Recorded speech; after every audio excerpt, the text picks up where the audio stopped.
Tu sais sûrement comment réaliser une série de nombres, mais comment réaliser une série de lettres?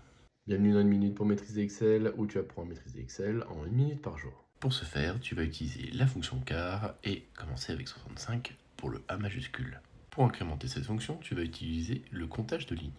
Tu penses bien à retirer 1 à la première ligne puisque tu veux ici 65 pour le A. Lorsque tu tires ta formule, tu auras bien ton incrémentation de lettres.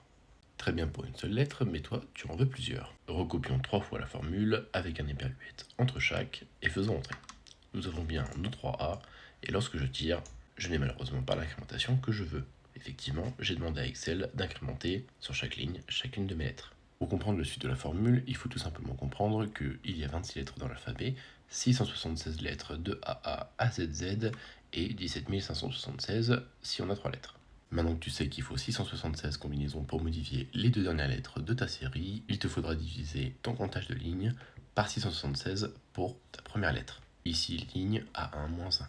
Attention tout de même, la fonction car ne reconnaît que les entiers, on va donc ajouter la fonction entier. L'écriture de l'incrémentation de ta première lettre est maintenant terminée. Si tu veux l'incrémenter, il te faudra la tirer 676 fois pour qu'elle s'incrémente.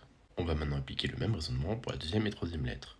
On va diviser par 26 pour la deuxième et par 1 pour la troisième. Si tu tires ta formule en l'état, tu rencontreras un problème dès le 27e caractère puisque tu n'auras pas un A, mais un signe différent.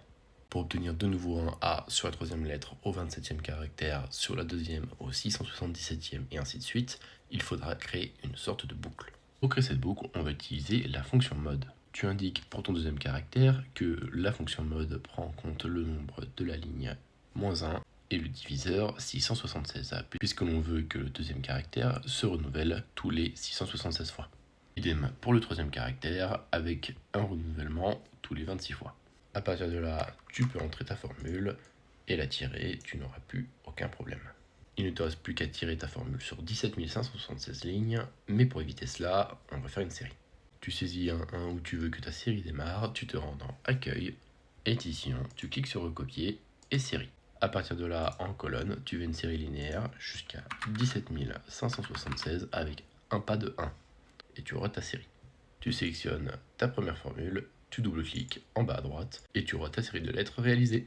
Pose-moi tes questions sur Excel en commentaire, j'y répondrai avec soin et n'hésite pas à me suivre sur Instagram et YouTube.